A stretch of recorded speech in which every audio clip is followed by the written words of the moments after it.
سڵاتان لەبێت بینەرانی کورسات نیوز من ئاڕۆتۆفیقم لە ئەڵقێم شەوی بەرنامەی پانۆراما پێتان گەشتینەوە. ئەڵقێم شەومان دوو تەوەرە، تەوەری یەکەممان لەسەر بابەتی زەویوزار و هەروەها کێشەی جوتیاران لە کەرکووک و ناوچە کێشە لە سەرەکان و چارەسەرکردنی ئەو بابەتە دوایەوەی کە دوێنێ کێشە و گرفتێکی زۆر دروست بوو کە لە نێوان سوپای عراق و جوتیاران لە کەرکووک. ئەمڕۆ وەفدێک لە بەغداوە چوونە کەرکووک لەگەڵ پارێزگاری کەرکووک و لەگەڵ بەرپرسانی کەرکووک کۆبوونەوە بۆ بابەتە، وارووا لەگەڵ ئەوەشدا کۆبوونەوەیشی گرنگی ئەنجومەنی پارێزگای کەرکووکە بوو لەسەر ئەم بابەتانە کۆمەڵە گفتوگۆکەین. تەوەری دووەمیشمان تایبەتە بێ بە هاتنی وەفدی ئیمرالی و هەروەها گفتوگۆکانیان لەگەڵ بەرپرسانی باڵای هەرێم. بۆ تەوەری یەکەم گفتوگۆکەین لەگەڵ بەڕێز دکتۆر ئەحمەد کەرکووشی ئەندامی ئەنجومەنی پارێزگای کەرکووک کە بە سوپاسەوە لە شاری کەرکووک میوانی پانۆرامایە. دکتۆر ستاوت دەبێ، خۆشحاڵین کە لە بەرنامەی پانۆراما لەگەڵمانیت. دیارە کێشە و گیرروگرفتی زەویوزار خۆ دەزانی دەمێکە لە کەرکووک و ناوچە کێشە لە سەرەکان هەیە، بەڵام ئەوەی کە زیاتر کێشەکەی زەق کردەوە وای کرد یعنی بابەتەکە هەموو لایەک بێنێتە سەرخەت، یعنی ئەو گرفتانە بوو کە دوێنێ بینیمان ڕوویداوە و هێرشانە بوو کە سوپای ینی عراق کردیانە سەر جوتیاران لەو ناوچەیەدا. بەگشتی کێشەکە ینی بە هەوڵی هەمولایەک لە چارەسەرکردندایە. ئەمڕۆ گەیشتن بەچی ئێوە، یعنی لەگەڵ نوێنەرانی حکوومەتی عراق و هەروەها پارێزگاری کەرکووک و ئێوە وەکو ئەندامانی ئەنجومەنی پارێزگاوە سەرجەم ئەندامانی ئەنجومەنی نوێنەران لە فراکسیۆنە کوردستانەکان کە هاتنە کەرکووک.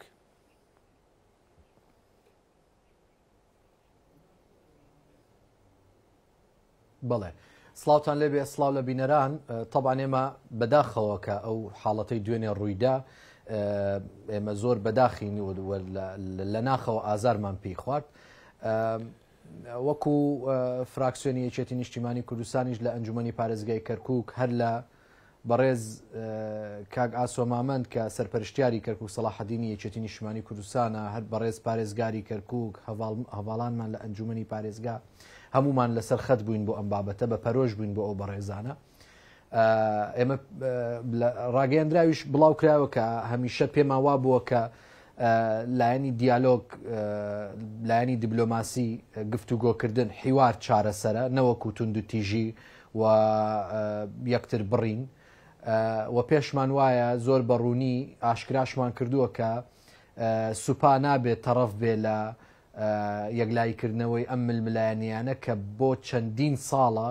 لە شاری کەرکووک بوونی هەبووە. سوپاس بۆ خواوە بە هەوڵی بەرپرسانمان لە بەغدا و پەرلەمانتارانمان لە پەرلەمانی عێراق کێشەی زەویوزاری جوتیاران لەو سنوورە گەیشتۆتە قۆناغی کۆتایی و دەنجی لەسەر دراوە. ئەوەی جێی دڵخۆشیە ئەمڕۆ لە ڕۆژنامەی وەقاعی عێراقی بڵاو کرایەوە بۆ ئەوەی دوای ئەمڕۆ بە فەرمی ڕێنمایی لەلایەن ئەمیندارەتی گشتی ئەنجومەنی وەزیرانەوە دەربچێ بۆ سەرجەم ئەو وەزارەتانەی کە گرنگە یان پەیوەندیدارن بەم بابەتەوە بۆ چۆن مامەڵە بکرێ لەگەڵ ئەو بابەتەوە، ئەو زەویانە چۆن بگەڕێنرێتەوە بۆ خاوەنەکانیان. طبعاً هەر لە سەرەتای کێشەکەەوە ئێمە لەسەر خەت بووین بۆ ئەم بابەتە و بۆ خۆم وەکو ئەندامی ئەنجومەنی پارێزگای کەرکووک دوێنێ سەردانی ئەو بەڕێزانم کرد و پاڵپشتیم دووبارە کردەوە بۆیان لەبەرەوەی من لە بەغدا بووم نەمتوانی ئەو دقیقەیە بگەمە سەریان. هەر یەک لە ئێمە بەڕاستی لە شوێنێک بووەوە تەوقعی ئەوەی ناکرد ئەو جۆرە کێشەیە ئەو تەسعیدە دروست ببێ. لەبەرەوە هەر لە ڕێگاوە خۆم گەیاندا شوێنی مەبەست و پەیامی پاڵپشتی و پەیامی پشتیوانیکردنیانم پێ بەخشی و پێیانمدا. لەگەڵ ئەوەشا ئێمە ئەمڕۆ طبعاً بەڕێز پارێزگاری کەرکووک لەگەڵ شاندێکی فەرمی لە وەزارەتی دادی عێراق کۆبوونەوەی هەبوو سەبارەت بم بابەتەوە، لەگەڵ جوتیارانی ئەو سنوورەیە بە هەمان شێوە کۆبوونەوەی هەبوو بۆ چارەسەرکردنی یان دانانی چارەسەری گونجاوی پێویستی و پەلە بۆ ئەم بابەتە. ئەمڕۆ بۆ خۆشمان لە ئەنجومەنی پارێزگای کەرکووک پێشوازیمان لە کاک محەممەد ئەمین و کاک محەممەد ئیسماعیل و نوێنەرانی جوتیارانی ئەو سنوورە کرد کە بەڕاستی هەمیشە پاڵپشتیان بووینەوە بەردەوامە بین لە پاڵپشتیکردنی. دکتۆر، بابەتی ئەوەی کە یان جەناب دامەژت بۆدا ئەمڕۆ بەڕێز پارێزگار دکتۆر ڕێبوارتا ئاماژەی بۆ داوە کە هەوڵ دەین چارەسەری بەپەلۆ خێرا بۆم بابەتە بدۆزینەوە. تاوان تۆ ینی لەبەر ڕۆشنایی ینی بڕیارەکەی ئەنجومەنی نوێنەرانی عێراق کە ماف ئەگەڕێنێتەوە بۆ خاوەنزەوی جوتیارانی ڕەسەن لە کەرکووک و بڕیارەکەش ینی سەرۆکۆمار واژۆی کرد ئیمزای کرد و دواتری ژەوەتا لە ینی وەقایعی عراقیدا لە ڕۆژنامەکەدا بڵاو کراوەتەوە. دواتر ئەم بابەتە تاوان دەبێت کۆمەڵێک لیژان و کۆمەڵێک ڕێنمایی بۆ دەکرێت خۆ دەزانی ینی شێوازی ینی جێبەجێکردنی بڕیارەکان و هەروەها قانونەکان چۆنە. بەڵام ینی ڕێکارە پەلەکان چین کە بەڕێز پارێزگاری کەرکووک دکتۆر ڕێبارتەها ئاماژەی پێداوە ئەوەی کە گرنگە جارێکی دیکە سوپا ئەم کردەوانە دووبارە ناکاتەوە بەرامبەر بە جوتیاران یاخود نەخێر ئێمە بێت لەم فترەیەشا تاوەکو بڕیارەکە دەچێت بواری جێبەجێکردن چاوەڕێی کردەوەی لەوە خراپتر بین لە سوپای عراقی کە حساب بۆ هیچ کەسێ ناکەن. بەڵێ طبعاً کێشەی زەویوزار هی ئەم شەژمانگە نییە کە ئێمە ئێستا لەسەر حکومین بەڕاستی 50 ساڵ پێش ئێستاە و ئیهمالی ئیداری ڕابردوو وای کرد کە سوپا کۆمەڵێک بابەت بگرێتە دەستوە خۆی بقورتێنە لە کۆمەڵی بابەت کە ئەسڵەن ئیشی ئەو نییە. ئیشی سوپا ئەوەیە لە سنووری شارە خەڵک بپارێزێن نەگێرش بکاتە سەر هاوڵاتی عێراقی و سوپا ئەبێ محایید بێ لەم بابەتەیە. ئەگەر تۆ خۆت بە سوپای هەموو عێراقیەکان داناوە بە کورد عەرەب تروکمان کلد و ئاشور تۆ نابێت تەرەفگیری بکەی لەم بابەتەیە و ئەسڵەن تعداکردن لەسەر هەر تاکێشی کورد یان هەر تاکێشی عەرەب یان هەر تاکێشی تروکمان تعداکردنە لەسەر هەموو کەرکووچیەکان. لەبەر ئەوە هەر لەسەر داوای بەڕێز پارێزگاری کەرکووک و بەڕێز ئاسۆمامەند سەرپەرشتیاری کەرکووک سەلاحەدینی یەکێتی نیشتیمانی کوردستان دەسەوجێ ئەو کەسە دەستگیر کرا و ئەبێ دادگایی بکرێ بەڕاستی لەبەرەوەی ئێمە بە هیچ جۆرێ قبوڵی ناکەین پێشەلکاری بەرامبەر هیچ مافی هیچ تاکێکی ئەم کەرکووکە بکرێ بەڕاستی. بەڵێ ئێستا لە کەرکووکە پارێزگار کووردە بەڵام ئەو پارێزگارە خۆی بە باوکی هەموو نەتەوەکانی دیکە ئەزانێ ئەگەر عەرەبێکیش بواە ئاوا بەڕاستی ئێمە بەدەمێەوە ڕۆشتین ئەگە تروکمانێکیش بواە ئاوا بەدەمێەوە ڕۆشتین. ئەمە سیاسەتەکەی بەڕێز مامجەلالە ئاوا فێری کردوین و ئەبێ ئاوا مامەڵە بکەین لە شارێکی وەکو کەرکووکە. من تێناگەم وەزیری بەرگری خەڵکی تەلەعفەرە قەولە لەگەڵ کەرکووچەکانە احتیکاکی کردووە لەگەڵ کەرکووچەکانە گەورە بووە لەگەڵ کەرکووچەکانە نانی خواردووە نمەچی لەگەڵ کەرکووچەکانە بووە بە عەرەبی ئەڵێن زاد و ملح لە بەینیانە هەبووە. باشە تۆ چۆن تێناگەی لە وەزعی کەرکووک چۆن هێڵی ئەفسەرەکانی سوپای تۆ تەداخلی کێشەی نێوان دوو پێک هاتەی سەرەکی ئەم شارە بکەن کە چەندین ساڵە دەیان ساڵە ئەو کێشەیان لە نێوانایە سوپاس بۆخوایسا بە ئاشتیانە لە پەرلەمانی عێراقەوە دەنجی لەسەر دراویسە تازە بە تازە جەنابەت و ئافسەرەکانت ئەیانەوێ پەت لە ملی جوتیاری کوردکەن کورە نەیخۆن تاڵە وەڵڵه ناتوانن باو باپیری ئێوە نەیانتوانی ئێستا ئێوە هەر ناتوانن بەڕاستی. لەبەرەوە هەمیشە تیشکمان خستۆتە سەر ئەوە کە سیاسەتی احتیواکردن سیاسەتی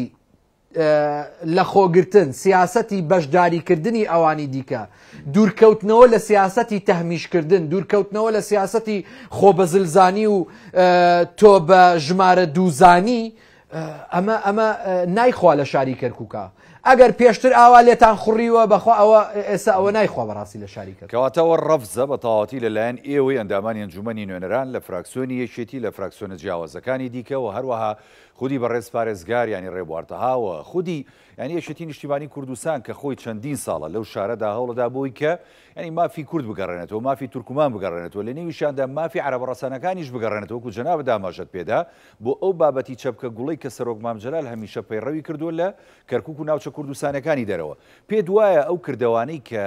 ینی وەزیری بەرگری عێراق ئەنجامێدا بە تایبەتی لە کەرکووک و ناوچە کێشە لەسەرەکان ئەمە خودی بڕیار و بیرکردنەوەی تاکە کەسی خۆیەتی یاخود نەخێر لەسەر و ئەمەوە هەندێک لایەنی دیکە هەن کە بابەتەکان دەجوڵێنن.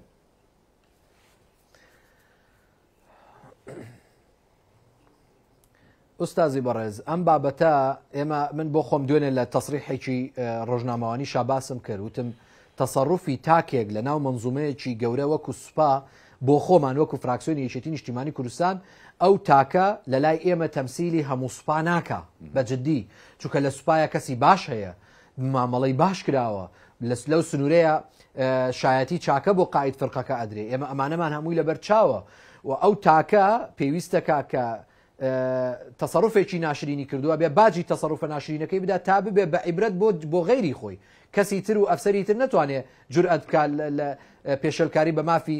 تاکێکی ئەم شاری کەرکووکە بکەوە. ئێمە پێمان وایە ئەسڵەن ئەمە فەرمانی وەزیر نەبووە، فەرمانی قائد شورتە قائد عملیات و ئەوانە نەبووە، قائد فرقە نەبووە. خۆ ئەگەر واژ بێ بەڕاستی زەرەرەکەن و ئەگەر نیەتێکیش لەو جۆرە لە ئارایە بێ زەرەرەکەن، چکە بەڕاستی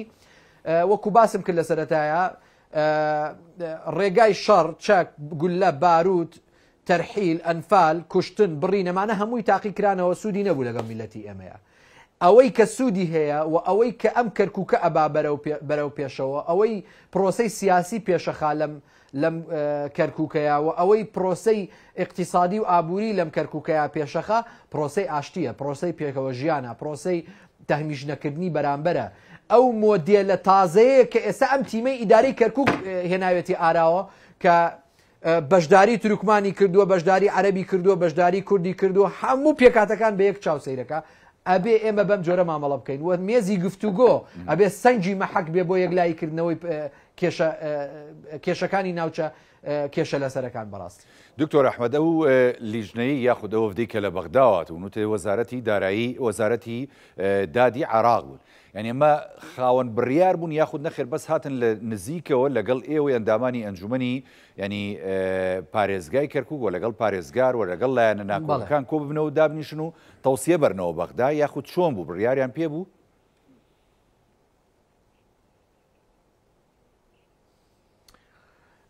نەخێر ئەم بابەتە طبعا لەژێر ڕێنمایی بەڕێز سەرۆکوەزیرانی عێراق محەممەد شیع سوودانی ئەو لیژنەیە پێکێنرا و ڕەوانەی کەرکووک کرا و ئێمە متمانەمان بتوانای ئەو بەڕێزانە هەیە، متمانەمان بە بڕیارەکانی بەڕێز محەممەد شیع سوودانی هەیە بۆ ئەوەی ئەم کێشانە یەکلا بکرێتەوە. متمانەمان بە جەنابی پارێزگار هەیە، بە بەرپرسەکانمان هەیە لە بەغدا. هەوڵەکانی بەڕێز کاک خالیشوانی وەزیری دادی عێراقی بەڕاستی لەبیر ناکرێن. هەموو ئەو بەڕێزانە لە ئەندامانی پەرلەمانی عێراق لە فراکسیۆنە کوردستانەکان کە ئەمڕۆ هەمویان بە پێکەوە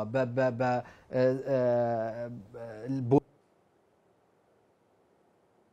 پشتیوانیکردنی ئەو جوتیارە ئەمە جێی دەستخۆشیە بەڕاستی و جێی پێزانینە. ئێمە پێویستەکە لە کەرکووک بەو جۆرە بین، نەک ئەوەی کە بەرپرسێک کە ئەچێ بۆ لای ئەوانەی بڵێن لەوەیە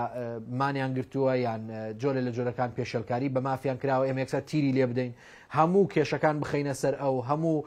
تۆمەتەکان بخەینە سەر ئەو. بابە من ئێستا لە پێش ئێوە لە کەناڵێکی دیکەشەوە باسم کرد کە لە کەرکووکە یەکێتی نیشتیمانی کوردستان باڵا دەستە. جەنابەت بۆ پێت ناخۆشە، بۆ چاود هەڵنایە ئەگەر لە خۆشی و ناخۆشیەکانە لەگەڵ خەڵکەکەی خۆیەتی لە جیاتی ئەوەی بێ لەگەڵ یا موسانەدەی بکەی لە ئەنجومەنی پارێزگا بێ لە کۆبوونەوە پاڵپشتی بکەی، قەینا پاڵپشتی ناکەی بۆ تیری تێگری، بۆ بربەستی بۆ دروستەکەی، بۆ ئیعلامت خستوتە گەڕ خەریکە شێت و هارەبی کە پارێزگارێک لەم شارەیە کووردە. ئاخە بەڕاستی ئەمە جێی ئەسەفە، جێی داخەکانی جەناب زۆر ناخۆشە، زۆر نەنجیە، داوەشین و دافەتینە بۆ کوردێک پێی ناخۆش بێ کوردێک پارێزگارە. کەواتە ئەم قسانی جەنابەت دەمانگەێنێتە ئەو قەناعەتی کە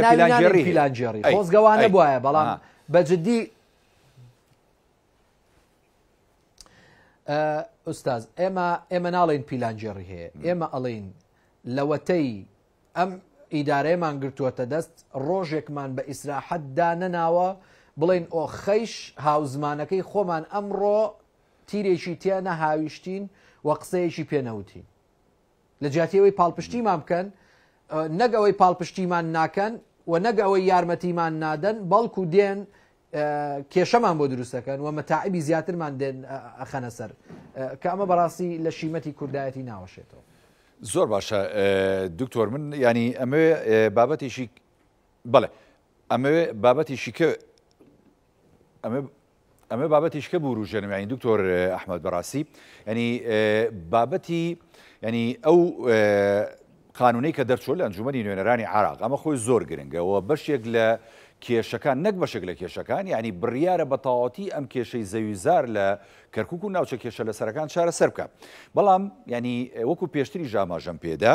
طبیعەتی جێبەجێکردنی هەموو قانونێک کاتی دەوێت و ئەم کاتەش لەوە چێ مانگێک دوو مانگ بێ بۆی کە لیژانی بۆ پێک بێ و ڕێنمایی تایبەتی بۆ دەربکرێت و کۆمەڵێک وەزارەت و بەڕێوەبەرایەتی لە کەرکووک معنی بن بۆ جێبەجێکردنی ئەم قانونە هەتاوەکو جێبەجێکردنی قانونەکە جوتیارانی کورد لەسەر ئەو ناوچانەی کە کێشەی لەسەرەوە زەویزارەکانیان لەلایەن سوپاوە ناهێڵڕێت کاری تیا بکرێت کارەسانی ئەکرێ بگەڕێنەوە بۆ سەر زەویەکانیان و ئیش و کاری خۆیان بکەن ئێوە گەیشتنە ئەم قەرارە ئەمڕۆ لە کۆبوونەوەکانتانە؟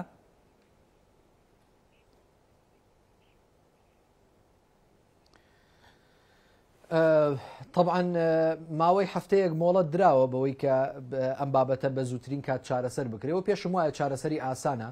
هەتا ئەو کاتەی دەنگی لەسەر نەدرابوو لە لای من بەڕاستی گران بوو قرس بوو چونکە ئەم بڕیارانە پێویستی بە کۆدەنجی زۆرینەی دەنجی ئەندامانی پەرلەمانە لە پەرلەمانی عێراق بۆ ئەوەی لە ڕووی یاساییەوە تێبپەڕێنرێ بەڵام کە بینیمانی تر تێپەڕی و ئەمڕۆ لە وەقایع عێراقی بڵاو کرایەوە ڕێنمایی بۆ دەرەچێت لەمڕۆ بەدواوە کە ڕێنمایی بۆ دەرچوو ئیتر کەس بۆی نییە ڕێگری لە جێبەجێکردنی ئەو بڕیارانە بکە بەڕاستی باشە کەواتەیان ئێمە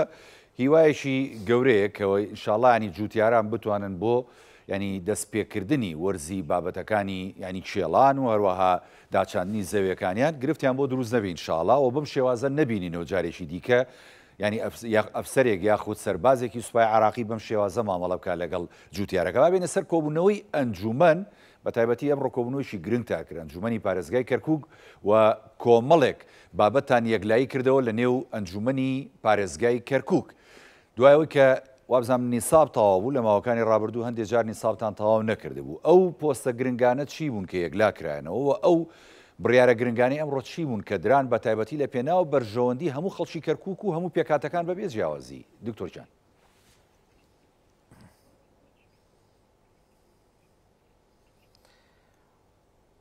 بڵێ طبعا ئەمڕۆ کۆبوونەوەی ئەنجومەنی بڵێن ینی باشتر بڵێن نۆیەمین کۆبوونەوەی ئەنجومەنی پارێزگای کەرکووک بەڕێوەچوو بە بەشداری یان بە ئامادەبوونی نۆ ئەندامی ئەنجومەن لە کۆی 16 ئەندامی ئەنجومەن کە زۆرینە ئەکا کاتژمێر 5 دەخولەکەم ئەوە لە هۆڵی کۆبوونەوە بووینەوە دەست پێکرا بە کاری کۆبوونەوەکانمان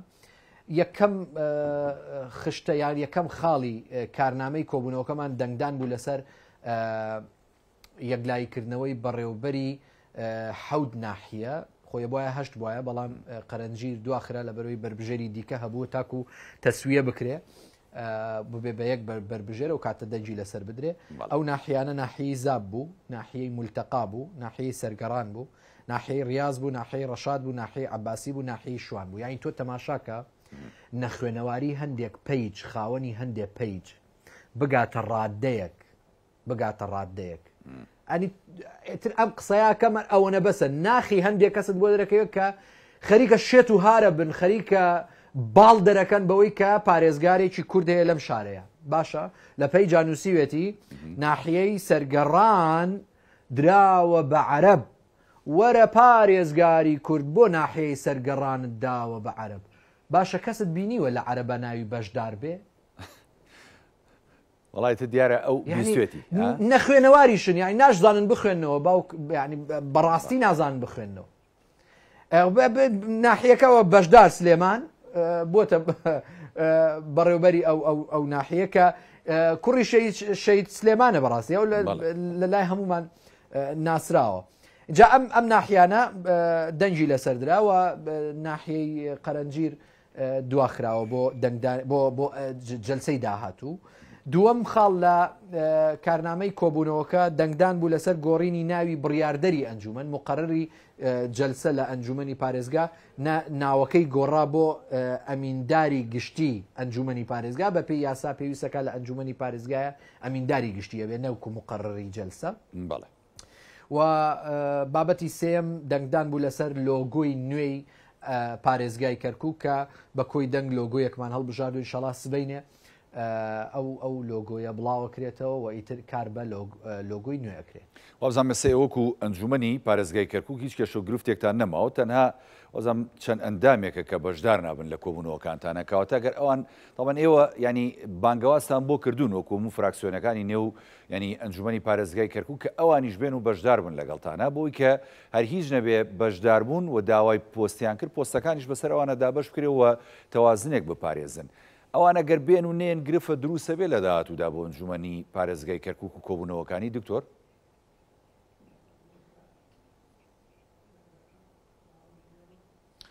ئەوان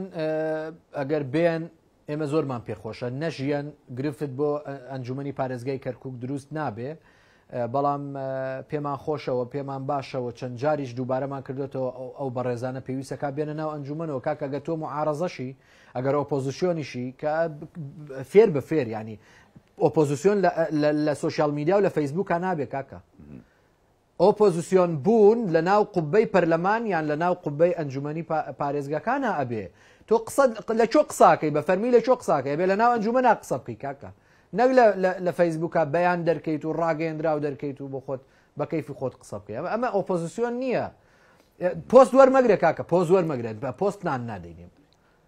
ناتەوێت بەشداری ئەم حکوومەتە بکەیت بە ئۆپۆزیسیۆنی بمێنەرەوە مانای ئۆپۆزیسیۆن بوون بزانە وەرە ناو کۆبوونەوەکانی ئەنجومەنەوە ئەو کاتە بۆ خۆت بە کەیفی خۆت قسە بکە و هەر لایەنێکی ئەسڵەن بابەتی دیموکراسی بە ئۆپۆزیسیۆنەوە جوانە بە ئۆپۆزیسیۆنەوە کامڵە سیستەمی دیموکراسی تەواو نابێ ئەگەر ئۆپۆزیسیۆن بوونی نەبێ ئەمە پێمان وایە بێ معارەزە هەبێ بەڵام معارەزەیەکی ئەکادیمیانە معارەزەیەک تێبگا لە معارەزە چییە بەڕاست بەڵێ و شارەکەش پێشەکەوێ بەڕاستی وەڵا ئەمێ کۆتا پرسیارم بۆ بەڕێزە دکتۆریانی بابەتی پێشکەوتنی شارەکە و بەرزبوونەوەی ئاستی خزمەتگوزاریەکان لە ئێستادا لە کەرکووک لە هەموو ناوچەکان بە بێ جیاوازی تەمە کووردە عەرەبە تورکمانە لە چه ئاسێکدایە باشن خەڵک ڕازیە لە ئەدایی ینی بەڕێوەچوونی کارەکان وەکو دوا پرسیار بۆ بەڕێزە؟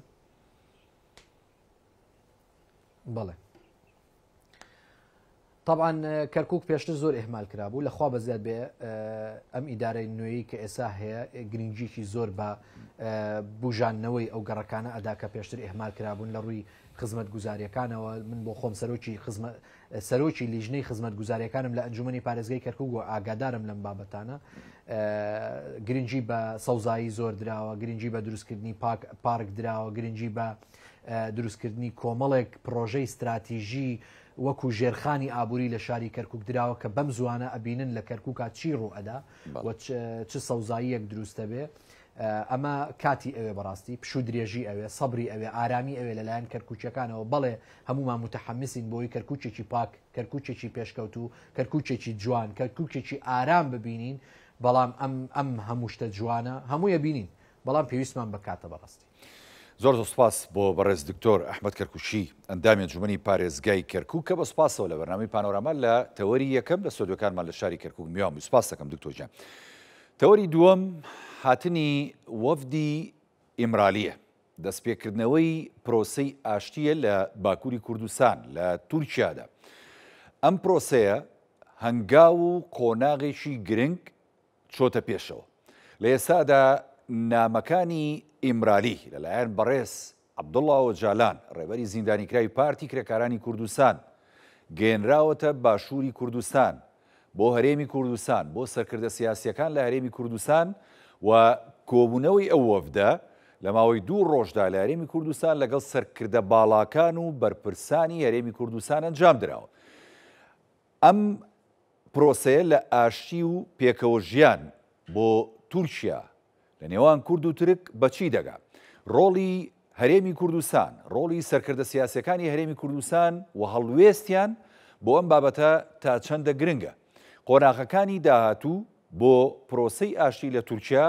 چیمان پێ دەڵێ گفتوگۆکەین لە باری ئەم تەوەرەوە بە میوانداری بەڕێز کاگیوا سەید سەلیم ئەندامی مەکتەبی سیاسی حیزبی زەحمەتکێشانی کوردستان کە بە سوپاسەوە لە ڕێگەی سکایپ لە بەرنامەی پانۆراما بەشدارە لەگەڵمانە لە ڕەواندزەوە کاگیوا سڵاوت لێبێ ینی پرۆسەی ئاشتی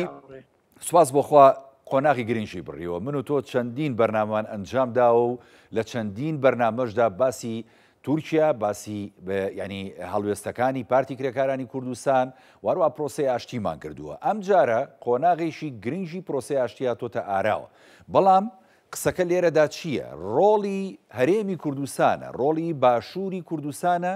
لەم پرۆسەیەدا. بەڕای جەنابتان ڕۆڵی هەرێمی کوردستان تا چەندە گرنگە بۆ ئەم بابەتە کاگیوە؟ من هاوڕای بەڕێستانم کە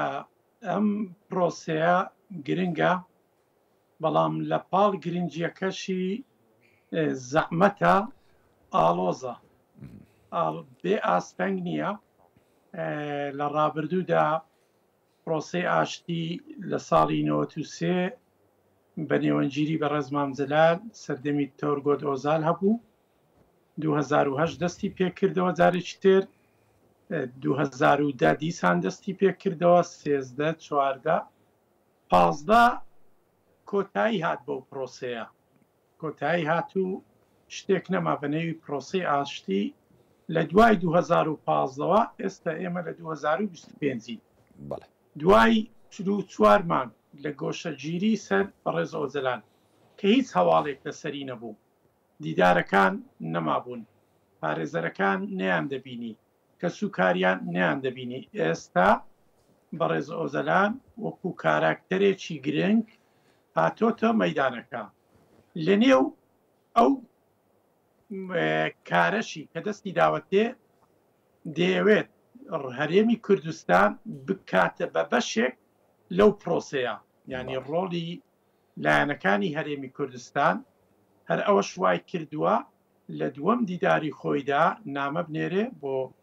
سەرکردایەتی سیاسی پارتی دیموکراتی کوردستان و یەکێتی نیشتیمانی کوردستان. دوو ڕۆژە میدیاکان باس لە هاتنیە و شاندە و هێنانی پەیامی بەڕێز ئۆزەلان دەکەن بۆ هەر سەرکردایەتی پارتی و یەکێتی. گرنگە ڕۆڵی هەرێمی کوردستان لە بەرەوەی دەزانین ئەم پرۆسەیە بەبێ هاوکاری و پشتیوانی هەرێمی کوردستان سەر ناکەوێت. لە ڕابردووشدا هەروە بووە لە 93 ئاماژەم پێدا پرۆسەکە بە هاوکاری و نێوەنگیری بەڕێز مامجەلال بووە، 2013 و 14 شاندی فەرمی هاتوۆتە هەرێمی کوردستان، لێرەوە شاندی تورکیا چۆتە قەندیل، لێرە ئاڵوگۆڕی دیلەکان کراوە، لێرە مەفرەزەی نیات پاچی پەکەکە گەڕاوەتەوە بۆ تورکیا. بۆیە پێگەی هەرێمی کوردستان لە وەها هەنگاوێک کە دەستپێکە، هێشتا ناتوانین بڵین پرۆسەی ئاشتی، دەستپێکی قۆناغێکی گرنگە لە سووریا و لە تورکیا و لە باکووری کوردستان. کەواتە هەرێمی کوردستان چەقی چارەسەرکردنی کێشەکانی باکووری کوردستان و پرۆسەی ئاشتەواییە لە تورکیا کاگیوە بەڕای جەنابەت؟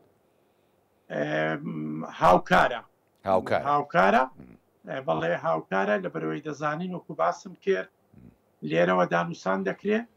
لێرەوە شان دەسێتە قەندیل، لێرەوە هەموو ئەو هەنگاوانەی دواتر کە پێویست دەکات ئەگەر نزیکی هەبێت لە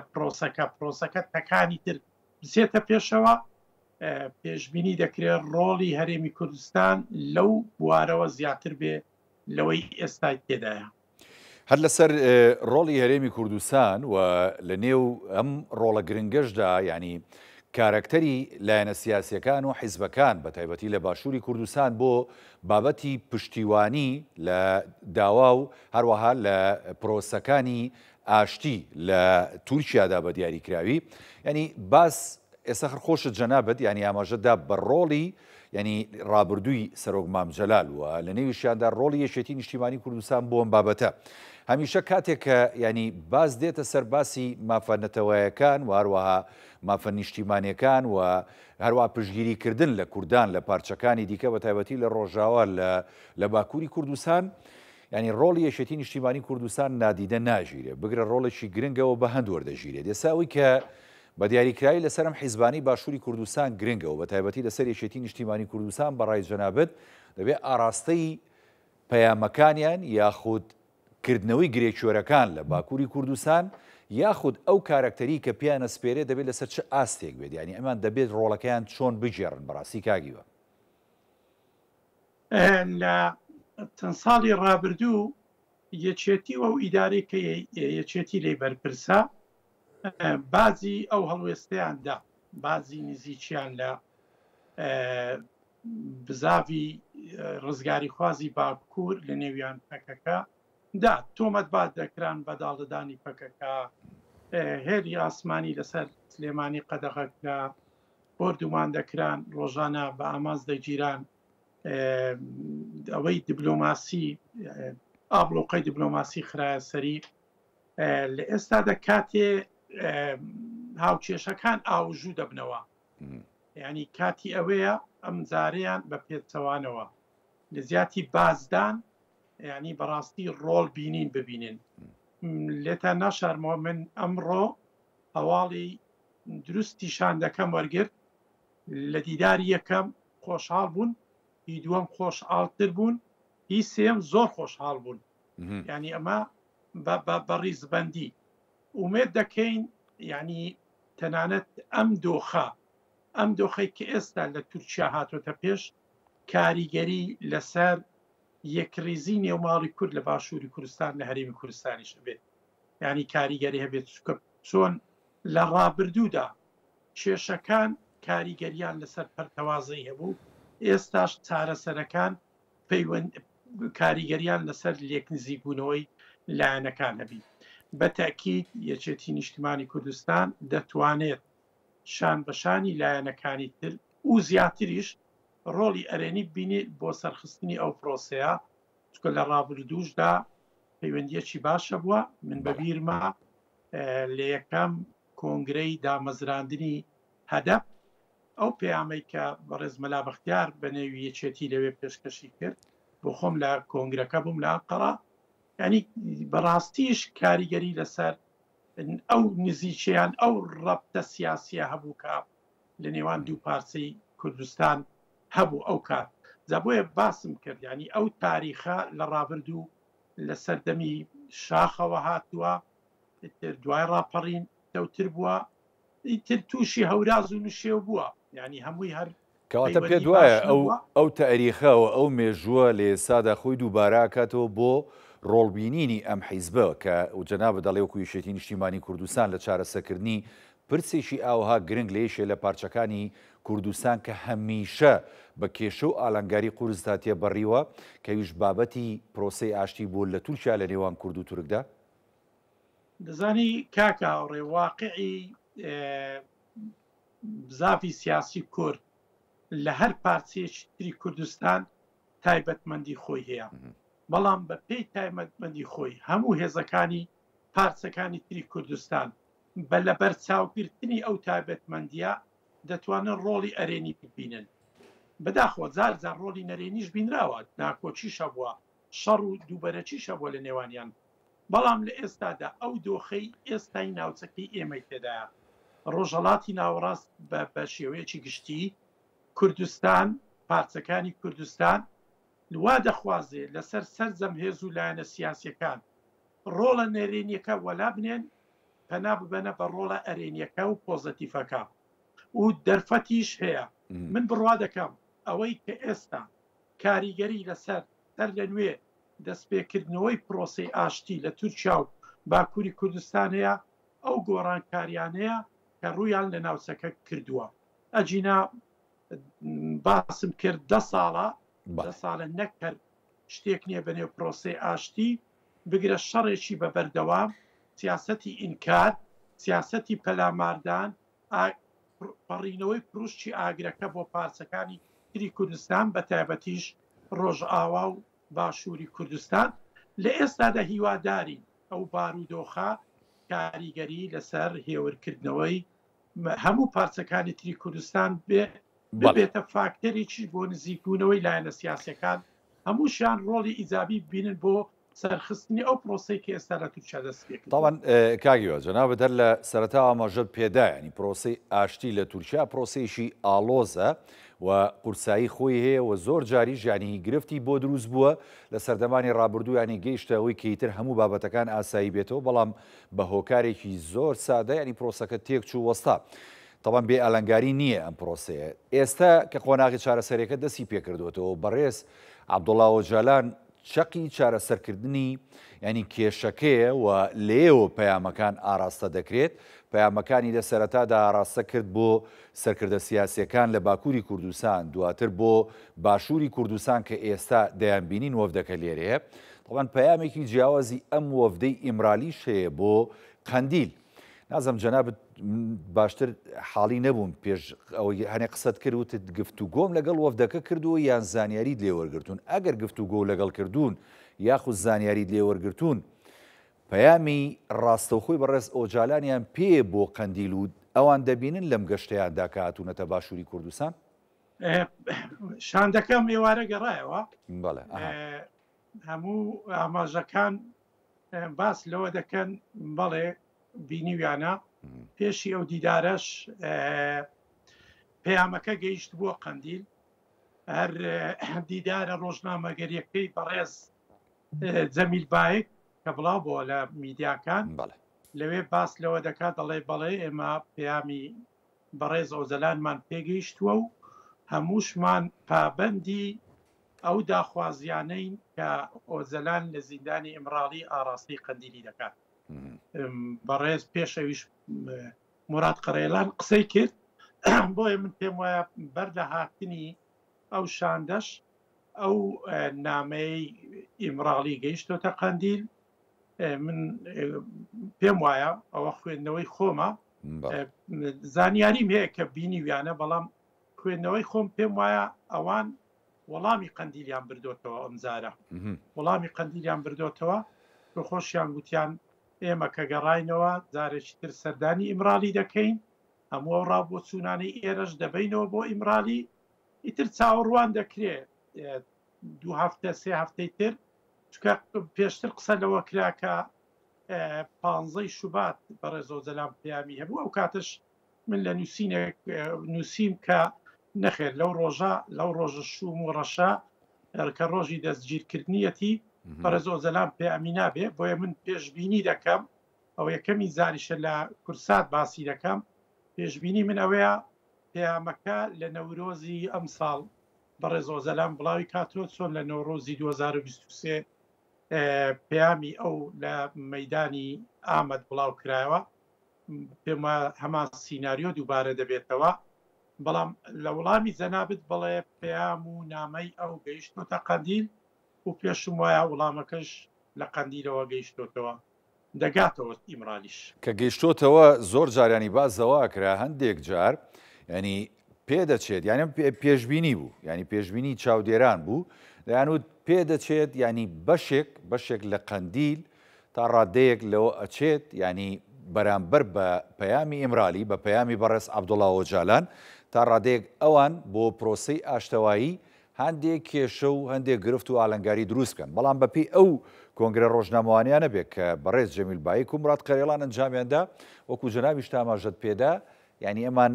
نەرمن لەم بابەتی ئەم جارەدا بۆ پرۆسەی ئاشتی لە باکووری کوردستان کاوڕێ من پێم وایە منیش گوێم لەو هەندێک لەو لێدوانانە دەبێت ئەو جۆرە من پێم وایە ئەمە فاڵگرتنەوەیە لەسەرەوەی کە مامەعنا هەڵوێستی قەندیل فرە هەڵوێستە لەو بارەوە و من هەندێک سەرچاوی کتێبم لە بەردەستا یەکێ لەوانە دیدارەکانی تورکیا و پەکەکە 2005 تا 15 وردەکاری هەموو ئەو دیدارانەی 93 دواتر ئۆسلۆ هەر دە دیداری ئۆسلۆ دواتر پرۆسی ئاشتی 2013 15 یاەتی لەوێ کە کۆنووسی ئەو کۆبوونەوانە دەخوێنیەوە هیچ کات قەندیل لە بەرامبەر هەڵوێستی بەڕێز ئۆزەلان فرە هەڵوێست نەبووە بگرە یەک هەڵوێست بووە بە تابەتی لە ئێستادا بارودۆخەکە زۆر جیاوازە بەڕێز ئۆزەلان دەڵێ گۆڕانکاریەکانی ناوچەکە ڕاوەستانی شەڕی غەزە کەوتنی بەشار ئەسەد وای کردووە بارودۆخێک بێتە پێش لە قازانجی کورد دەبێ ئەمە ئەو بارودۆخە بخۆزینەوە دڵنیابن من پێم وایە لە ئاستی قەندیل ئیمرالی دەمپارتی هاو هەڵوێستیەکەیە بەڕێز ئۆزەلان چی بڕێت هیچ کەسێ ڕەتی ناکاتەوە کەواتە بە پێی پێشبینی و خوێندنەوەکانی بەڕێزت بێ ینی نەورۆز و بەهاری ئەم ساڵ بۆ کوردانی باکوور نەورۆز و بەهارێکی گەشاوە و پڕ ئاشتەوایی و ینی سەرکەوتنە بێت. گەیاندنی پەیامی بەڕێز ئۆزەلانە لەوەی کە جارێکی تریش کورد و لەسەر زاری بەڕێز ئۆزەلان پەیامی ئاشتی بڵاو دەکرێتەوە، بەڵام هەمیشە گوتومە چەپڵە بە یەک دەست لێ نادرێت، تاوەڕوان دەکرێت دەوڵەت پەیامێکی ئەرێنی هەبێت بێتە پێش لەو هەنگاوەی کە کورد دەینێت بە ئاراستەی دەستپێکردنەوەی پرۆسی ئاشتی لە تورکیا هەندێک هەنگاوی سیاسی یاسایی بنێت بە تایبەتیش لە هەڵگرتنی گۆشەگیری لەسەر بەڕێز ئۆزەلان بۆی بتوانێت ڕۆڵی خۆی باشتر ببینێ نەک لە زیندان لە دەرەوە بۆ ئەو هەنگاوە گرنگە. مەبەستە ئازادکردنێتی بەڕێز عەبدوڵڵا ئۆجالان؟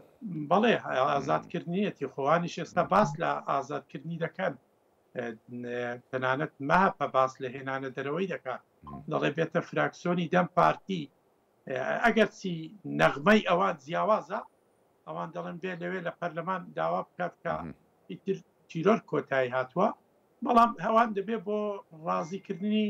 شەقامی خۆیان کە 100 ساڵە تەعبیەی پێدەکەن لە دژی کورد و لە سیاسەتی ئینکاری مافەکانی کورد هەروە بڵێن وەکو دەڵێ ئینگلیز دەرێ پێنگاف وێنە پێشەوە، بەڵام من پێم وایە هەنگاوی دروست ئەوەیە بەڕێز ئۆزەلان لەو گۆشەگیریە دەرباز بکرێ، ئازاد بکرێ بۆی بتوانێت ڕۆڵی خۆی باشتر ببینێت، ئەو کاتەش دەوڵەت هەندێک هەنگاوی تری یاسایی سیاسی بنێ، ئاساییکردنەوە سیاسەتی قەیوم کۆتایی پێبێنێت، ئیتر بچنە ناو قۆناغی جدی لە دانووسان و چارەسەری یەکزاری پرسی کورد لە تورکیا. بۆ هیواین کە ئەم پرۆسە گرنگە کە مافدان و هەروەها گێڕانەوەی ینی مافی دیموکراسیە بۆ کورد لە باکووری کوردستان جارێکی دیکە سەرکەوتوو بێ. زۆر سوپاس بۆ بەڕێز کاکیوا سەید سەلیم ئەندامی مەکتەبی سیاسی حیزبی زەحمەتکێشانی کوردستان کە لە ڕێگەی سکایپ لە ڕەواندز لە بەرنامەی پانۆراما لەگەڵمان بووی. زۆر سوپاس دەکەم.